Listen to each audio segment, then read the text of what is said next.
Kanu yoo isiniif mijata sheerii godhaa. Komiis arrabas akkuma san weedduus hundumayyuu argaa jirra. Hundumaafuun sochoonu, hundumaafuun hojjennu, hundumaafuun jiraannu. Kana amma duras isinitti himaan ture. Ilmaan Oromoo yeroo kamiyyuu yoo ta'e jedhe nuti miidiyaa deeggarsaan socho'u miti. Nuti miidiyaa sagalee namaa argachuudhaaf yookaan fi jaalala namaa argachuudhaaf yookaan fi benefiitii faayidaa namarraa barbaachisu socho'u miti. Yeroo kamiyyuu ta'e jedhe jechuudha. Isiniif galee namni tokkos naa hordofu, namni lamas naa hordofu, qofaa kiyyas callisee feesbuuk irra yaada kiyya haa ibsadhu. Yeroo kamiyyuu sammuu kiyya bilisaa fi waan natti fakkaate tokkoon adeema jechuudha. Inshaallah kana duras kan hin adeemaa ture akkasitti gara fuulduraattis akkasitti adeema jechuudha. Abbaan akka itti hubatu dhimma isaati. Sanaaf nan rakkisu, sanaaf nan dhiphisu, ana yoomiyyuu yoo ta'e jechuudha. Maaliifi ilma namaa yeroo taanee jennu yeroo hedduu keessattuu yeroo amma jaarraa amma keessa jirru kana keessatti ilmi namaa karaa inni barbaaduuf daandii inni barbaadu qofarra yoo ati hin sochooneef isa biratti fudhataman qabdu. Isa biratti ati waan badaadha. Nobachaa jirtu miti akka sana maaliifi fiidbaakota tokko tokko yeroo namoonni karaa inboksiitiin akkuma san meseenjaraan naaf kennaa jiran hedduun argaa jira. Inni gariin na faarsaa, inni gaariin ammoo deebi'ee ati kuulloo, ati maaloo hundayyuu nan simadha. Mirga isaaniiti abbaan waan fedhe haa dubbatu. Yeroo darbee jedhe gaafa Dr. Abiy Ahmad deeggarsaaf jedhamee godina Jimmaa keessatti hiriirri deeggarsaa bahamee jedhu namoonni hedduun balaaleffachaa turtan jechuudha. Dhalattoonni godina naannoo biraa jechuudha. Angaruu waan achitti geggeeffamaa jiru mara isaatu suuraa isaas yookaan viidiyoo isaa wayitan argadhee jedhu maxxansaan ture jechuudha Facebook irratti. Kana yoon jedhu Dr. Abiy Ahmad deeggaruu kiyya miti. Kana yoon jedhu hawaasa Jimmaa deeggaruu kiyya miti. Maaliifi isaan waan jaalataniif qabu erga ta'ee jedhee yaada isaaniiti kanatu achitti bakka sanatti raawwatamaa jira jedhee waan natti fakkaate tokko gochuudhaaf an eenyurraayyuu deeggarsa yookaan ajaja hin eeggadhu jechuudha. Isiniif galee kanaaf dubbachaan ture jechuudha. Sheerii gochaan ture jechuudha. Maaliifi uummanni sun komii yookaan fi qiiqni hawaasa Jimmaa irratti arrabni naannoo biraarraa itti qaqqabu muufachiisee ka'ee wantoota adda addaa raawwachaa jira waan ta'eedhaaf yookaan deeggarsa Dr. Abiy Ahmad irratti jabaachaa jira waan ta'eedhaaf wanti kun haala kamiin akka Oromoon furmaatatti kennuu danda'uudhaaf kanatu achitti deemaa jira. Nan deemsisa jechuudha. Arrammoo jechuudha sagantaa kanarratti Dr. Abiy Ahmadiin akkuma nama dura isiniin jechaa ture xiinxaltoonni siyaasaa hedduun biyyoota addaarra teessanii bakka sanatti hin argamina, bakka sanan deemina, deeggarsa Dr. Abiy naqina, gonkuma dhiisaa lagadhaa akkas jechaa turtan. Angaruu sanas hin dhageenye. Sagalee keessan argachuuf jedheen bakka sana dhaqe yookaan ammoo dhiisee manatti hafaa. No. Waan sammuun kiyya natti fakkaase yookaan waan sammuun kiyya itti amane tokko eenyuyyuu jechuudha. Tiraanispoortiin deemu meezoo kana wanta tinaa kafaltu jira.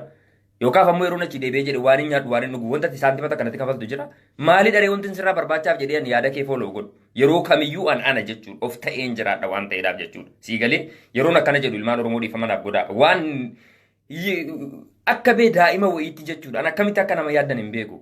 Baran nama sodaachuudhaaf yookaan waa tokkoof garii nama maal jedha ijoollee si marsitee jirtu sodaattiidhaaf waan akkasii. Mee akkamitti yaaddaniiti yaaqi.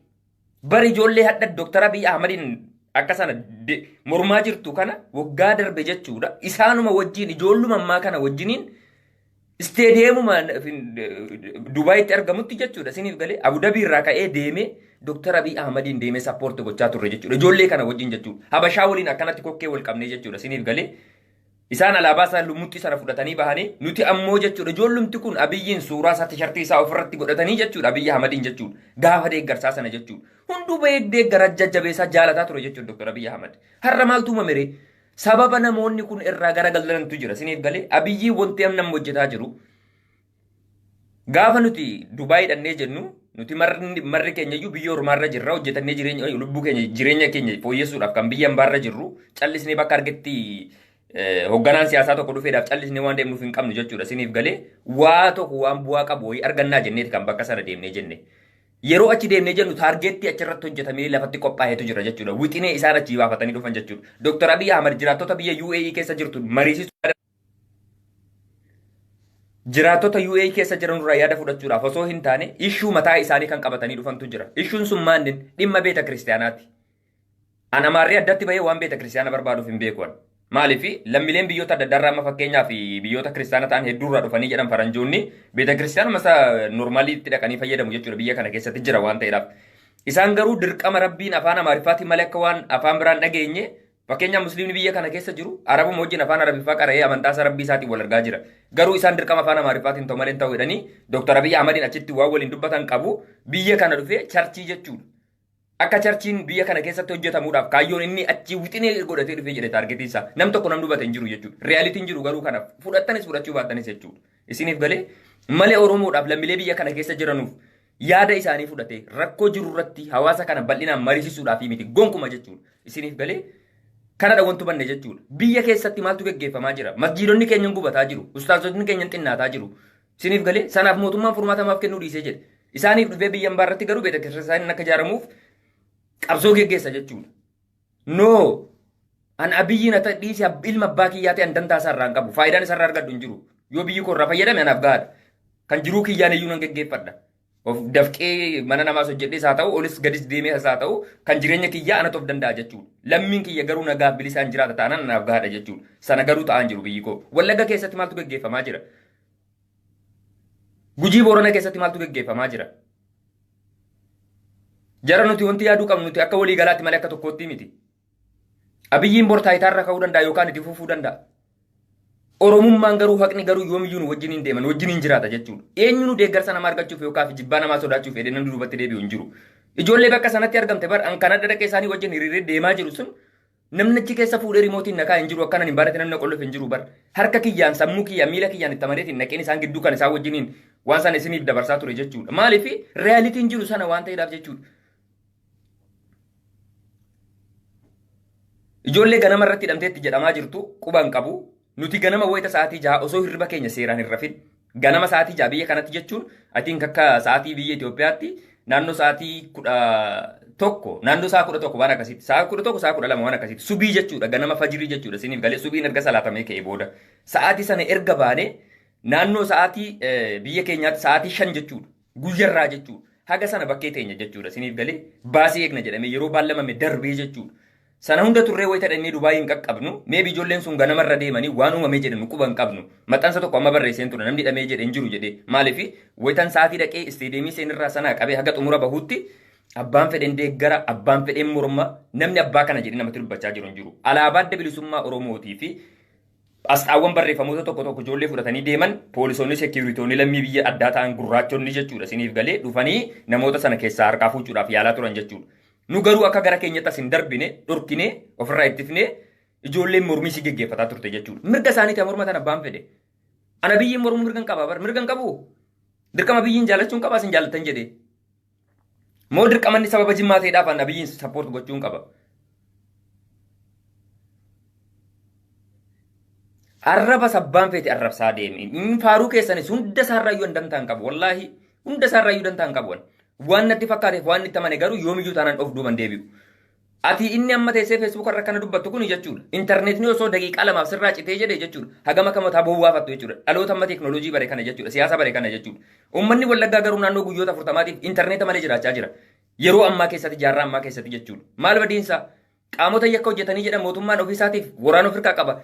Sagattee kee guyyaa 2-3 keessatti to'annoo isa jala oolchuu hin danda'u. Yakkamtoota amma sodaataman kun jechuudha. Warra bosona keessa qubatee taa'u jechuudha. Hawaasa nagaa bilisa waa tokko irraa bilisa ta'ee jiraatu maaliif rakkisa mootummaan? Maaliif isaaniif firiidamiin kennine? Sagaleen isaanii dhagahamaa hin jiru. Inni lammataa immoo deebi'ee sagantaa sanarratti jechuudha nuti biyyiin simanna jennee kan deemnee jennee callisnee suuraa isaa daawwachuudhaaf miti yookaan sagalee ni dubbatu daawwachuudhaaf miti. Sana yoo ta'e jedhe TV fi viidiyoo adda addaa raadiyoo adda addaa irratti dhaggeeffachaa jirra guyyarraa nuuf haarayya miti jechuudha sagalee isaa yaadanni callisee kennu konzarveeshiniin geggeessu kana jechuudha. Nuti kan barbaanne akka ilmaan Oromootti yeroo keenya luuzii goonee bakka sanatti argamne gaafilee sammuu keenya keessatti uumamee jedhe gaafii hawaasa keenya keessa jiru bal'inaan nama kana ni gaafannaa kan jedhu abdii godhanneeti kan dhaqnee bakka sanatti argamne jedhe garuu kun ta'uu hin dandeenye hin jiru. Abiyyiin kan taa'u arraabbaa nuti kan jirru qobboo. Kubbaa isteediyeemii namoonni kubbaa naannoo isteediyeemii deemtanii kubbaa daawwatan yoo amma dura muuxannoo qabaatan ta'ee jedhe Kebur Tribunuu fi kamanaan ishee kan jedhamu jira. Kamanaan ishee kan jedhamu eenyu gadi ta'e kan jedhamu kan caafii irra taa'amtu wayitii fi kan bakka kabajaa jedhamee namoonni kabajaa qofti taa'anu jechuudha. Kaabaaf kibba bakka garaagaraa jirra jechuudha. Distaansiin nu gidduu jiru yoo xinnaatee jedhe kiiloomeetira meetira 400 jechuudha. Distaansiin nu gidduu jiru fageenyi isaa waliin agarru jechuudha. Abiyyiin eessarraa akka nuti dubbataa hin beeknu. Akkuma isin biyya baara teessanii nu laalaa turtan filaa TV irra teenye daawwachaa turre jechuudha biyyiin. Nu kanaafi miti kan bakka sanatti dhannee argamnee jenne. Inni yaada dhufee achirratti sagalee qofa rikardi godhee ka'ee dhiisee achirraa fiiguudhaaf. Noo kun ta'uu hin qabu. Itti siqneellee yaada keenya akkan ibsanneef carraan arganne. Halaala teenyee jechuudha fagoo kaameeraadhaan achi nu waraabu. Kaameeraadhaan asii teenyee achi as ilaalla. Kun ta'uu hin qabu ture.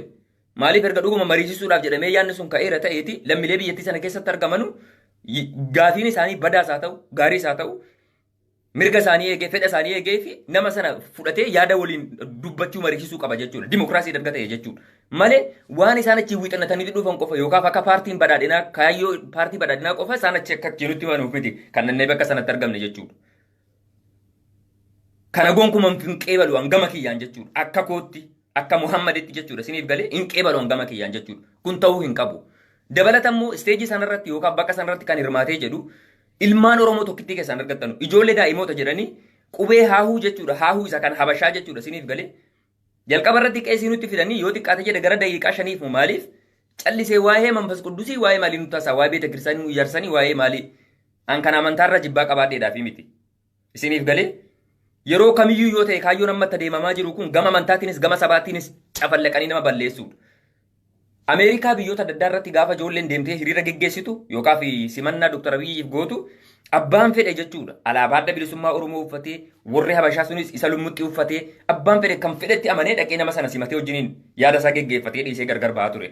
Amma paartiin badhaadhinaa kun waan haaraa wanti inni fide maalidha? Sabboonummaa jedhaman kana caccabsee balleessuudha miti. Kana ammoo gonkuman simannu jechuudha. Nu sabboonummaa jechuun akka furoo oksijiiniiti nuuf jechuudha. Isiniif galee yoomayyuu yaada isaanii wajjin hordofnee hin deemnu. Na hubadhaa obboleewwan koo.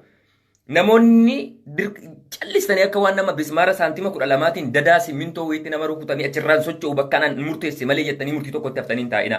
Yaada tokko duubaa dura isaa maaltu deemaa jira maaltu ta'uu qaba kan jedhu itti yaada alaala. Sabboonummaa wanti jedhamu kana guutuun balleessuudha kaayyoon itti amma deemamaa jiru kun jechuudha. Qubee haahuu jechuudha isa kan habashaa ijoollee daa'ima isteejii irratti fidanii mul'isan sana isa nuti kan jechama barreeffama habashaatu achitti jibbaa jirru ittiin nu aarsuuf jedhanii suuraan sun asirra jira isiniif hin maxxansuu barbaadan yoommoo kan deemtanii ilaaluu barbaadan ta'e paartii Itoophiyaan Prosperity Party jedhee ka'ee paartiin IPDRF jechuudha kan maxxansu yeroo hedduu jechuudha. Peejii sana jala galaati ilaala waan jarri maxxansaa jiranu jechuudha. Ijoollee daa'ima miilaa haga asitti uffata guutuu haahuudhaan kan barraa'ee jedhe jechuudha. Sana fidanii isteejii irratti mul'isu. Maalidha kaayyoon isaa? Kaayyoon isaanii maalidha? Isiniif galee yeroo kamiyyuu yoo ta'e jedhe Habashaa wanti isiin faana buutee kaatee harka rukuttu uummata Oromoof fafa akka ta'e, uummata Oromoof badiisa akka ta'e, uummata Oromoof gabrummaa isa durii, seenaa isa durii deebi'u akka ta'e hubadhaa. Amma mormii hadhaa keessatti ilmaan Oromoo malee Habashaan tokkichi kana biyyiin bahee mormaa jiru hin jiru. Maal argateeti Habashaan? Kana fahamaa yaa obboleewwan koo. Fahamaa please. Kana yoon jedhu an ganda kamiyyuu wanti sodaadhu hin jiru. Ganda kamiyyuu wanti addatti baadee jaaladhu hin jiru. Dhugaadha. Gandan keessatti dhaladheef ganda na guddiseef kabajan qaba jaalalan qaba. Kana yoon jedhu ganda biraan hin xinneessa jechuu kiyya miti. Siif galee garuu nama ganda kiyyaati jedhee ka'ee yeroo inni Oromummaa yookaaf maalummaa kiyyaa awwaalu callisee naman harka rukutuufi miti jechuudhaan. Siif galee kanaafuu sabboonummaa jedhamu balleessuudha jechuudha kaayyoon isaanii. Bakka sana keessatti yookaan galma sana keessatti kan argamu jechuudha. Namoonni argaman marri isaanii ilmaan Oromoo malee namni quba tokko kana biyyitti qabaa jiru hin jiru jechuudha. Hunduu harka rukutaaf jechuudha. Maaliif isaan fahamanii jiru jechuudha. Adeemsa inni namatti deemaa jiru kana jechuudha. Kanaaf awwaan natti fakkaate rakkoo hawaasa keenya keessa qaqqabaa jiru kana. Siif galee gaafa dhaqee bakka sanatti hirmaadha jedhee jedhu ati kuulluudhati maaliif bakka sanatti hidhattee argamta ilmaan Oromoo lagataa jiru. Sanas hin dhagawate akkas naan jetteedhaaf. Kuulloodhiisii yoo barbaadde majangirii waan sitti fakkaate jedhi dubbadhu. Nan dhibu sun simiti kan na kalaqe anna robootii miti yookaan bashaangulliitii miti kan ati harka keetiin teessee laayixee na cafallayxee na hojjettu. Ani ilma namaati uumaadha rabbiidha bakka itti na uumee fi bakka na ladde abbaan irra ladde natu beeka. Ati waa'ee kiyya dubbattee dhiiftee waan namitu waan irriftu waan dheedaatu hin qabdu jechuudha. Dhugaan jiru kana jaalattu jibbitus. Dhugaatti immoo waan natti fakkaatetti amanu hayyama kee taa'een eegu jechuudha. Kanaafuu Abiy kallattiin namatti deemaa jiru kun jibbaasaa qabaadheedhaaf yookaan nama kana jibbaasaa uumamaan qabaadheef osoo hin taane kaleessa gaafa inni gaarii hojjetu harkaan rukutaa fi hadha immoo gaafa inni dabadeemu harkaan itti rukuta jechuudha sii galee haarifatu namni kun haanafu jechuudha. Abiyyiin callisnee hadha yeroo inni dhufee jedhu osoo harka rukutnee fi nama kana geggeessinee irra ta'eeti jijjiiramni inni fidu maalidha? Hadha rifachuu qaba jechuudha. Sii galee Abiyyiin sakandii tokkoof akka miirri isaa tuqamu hin barbaadu. Akka inni gaddu hin barbaadu. Waa biraati osoo hin ta'in aantummaa qabaadheef osoo hin ta'in dhiiga Oromummaa walitti qabnuuf jechuudha. Sii galee akka inni sakandii tokkoof rifatu hin barbaadu. Yeroo hunda gammachuun akka jiraatu hin barbaada. Garuu lammiilee koo hedduutu gaddaa jiru jechuudha sababa nama kanaa. Amantaa kiyya bakka hedduutu salphataa jira sababa nama kanaa. Sii galee Masgiida 38 gubata jettanu kana kan 38 hafu mooxaa keessatti masgiidawwan afran gubatanii qabeenya musliimaa dhumatee jedhe kana musliimni dafqa isaarraa waan hojjetee jedhurraa baasee ammas masgiidis kana deemnee ijaarra jechaa jira. Mootummaan deeggarsa tokko wanti inni godhe jira. Mee mootummaan Dr. Abiy kun waa tokko deeggarsi inni godhe maalidha? Laafina sarraan kan ka'e jedhe bulchitoonni godina yookaan naannoo Amharaa jechuudha. Musliimota ciicatanii qabeenya isaatiin musliimni jechuudha. Kan isaa gubatee jedhe ofiimmoo walumarraa kadhatee deebisee ijaarsisuuf jedhaa jira jechuudha. Laaltee amantaan keenya hagam ciicatamee jira, hagam tuffatamee jira. Kana hojjechuu wallaaleeti biyya ambaarra dhufee, biyya rabaa dhufee beeta kiristaanii akka ijaaramuuf marii qophii kana miti kaayyoon keenya gaaffiin keenya hawaasni keenya gaaffii baay'ee dubbarraa qaba jechuudha. Kanadha wanti nan dubbadhu yeroo kamiyyuu jechuudha. Kanaafuu Abiyyiin har'a guutumaa guutuutti mormeen jira. Kana yoon jedhu jireenya koo guutuun mormaa miti. Abiyyiin har'a yoo rifatee boru yaada isaa kan jijjiiru ta'ee jedhee ambora biyyi wajjin dhaabachuudhaaf hayyama nama tokkootuun eegu sammuu kiyya wajjin hin deema jechuudha. Sii galee awwaa tokko amma irra wanti inni na balleessee jedhan jiru aalii kootti yookaan waa tokkotti namni ajjeesee jedhan jiru yookaan namni laayifii dhuunfaa keessatti wanti rakkoo wajjin hin qabu hin jiru. Garuu har'a inni waan saba kanaaf hin taane wayita hojjetee jedhu mormuun dirqama namummaa kiyyaati jechuudha. Akka nama tokkootti jechuudha. Sii galee malee ijoollee hadha morman faana gidduu seentee akkas maal taate no kun yaada keessan akkasitti kaalkuleetii gootanidha jechuudha. Sii galee Abiyyiin har'a akkanatti yeroo deemee jedhu adeemsi koo maal jedhee rifachuu qaba jechuudha. Callisnii mana keenyaa kaan irra dhaabbachuunis falan ta'u. Namni kun dhufee asitti abashoota wajjin hadhaa harka rukutaniif yoo galee jedhee sammuu isaa nagaa dhaqee galee rifa isaa rafa jechuudha. Maaliif khalaas nagaadha namni hin deeggaraa ni jira harka rukutaafii jira sammuu gammadaadhaan dhaqee rafa jechuudha. Kana ta'uu hin qabu. Bira dhaqxee akka namaatti gaaffii qopheeffannee dhaqneef fala dhabnee jirra miti gaafachuu hin dandeenye miti. Wanti gochuu qabnu maali dhalee bakka sanatti osoo hin ta'e maal taatu mee harkuma rukutanii fi galtu. Harka rukutuuf yoo ta'e waggaa tokko ol bar Abiyyiif bakka hundatti deemtanii harka rukutuu qofa miti. TV inni irra dhufeeyyuu deemanii jala dhaqanii dhungachaa turani. Sun furmaata wayii fideere Abiyyiin daangaarraa fuudhee allayyaatti naqe malee. Sana miti amma kan ta'uu qabu. Rifachuu qaba namni kun. Rifachuu yoon siin jedhu moo du'ee habaduu miti. Ilma namaati. Aha. Daandiin irra deemaa jiru kun saba kana waan miidhu miti. Uummanni akka kanatti deemaa jiru miti. Aha. Si'atee furmaatatti kennuu danda'a. Boru waan uumamu maal beekati biyya keessatti. Abiyyiin har'a akkanatti godhame kun waan kanatti rifatee waan furmaata fidu tokko saba kanaaf jechuudha. Boru yoo deemee hojjete hoo hin aartaa ammas deebitee natti aarta jechuudha. Sun rakkina keeti jechuudha. Sii galee waan tokko yeroo yaadnu callisnee kutaa isin ilaaltan qofaan ilaalina. Ija isin ilaaltan qofaan ilaalina. Anarraa Abiyyiin mormuu danda'a. Boru waan gaarii irratti argee jennaan isin dura kan deemee Abiyyiin immoo amma sappoorti godhugna qabuun ana jechuudha. Sii galee sanaaf ammoo alhamdulillah sammuu bilisa ta'een qaba. Qaama tokkorraa iyyuu deeggarsa wanti hin eegu hin jiru. Kabaja yookaan jaalala wanti hin barbaadu hin jiru. Akkanatti fakkaatetti firii ta'een adeema jechuudha. Inni akkasan obboleewwan koo kanuma isiniin jechuu barbaadeeti. Seerri amma ijoolleen itti baatee itti mormite kun haala gaariidhaanis ta'uu danda'a, haala badaadhaanis ta'uu danda'a. Sun amala abbaa irratti rakkinni. Gariin jechoota hin taane kan fayyadamutu jira, arraba kan deemsisutu jira.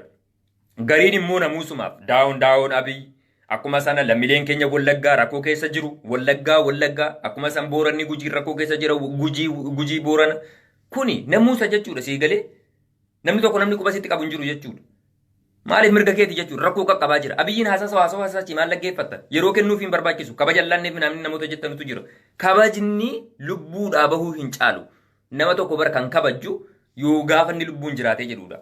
Nama du'aa jiru osoo jiru ati nama singilii tokkoof maaliif kabajni addatti baaftee kennituuf maaliif sababa ta'eef inni maa malee ikaa rabbiiti moo lammii dhumaa jira biyyatti rakkoo keessa jira hawaasni isaaf furmaata ta'uudha malee.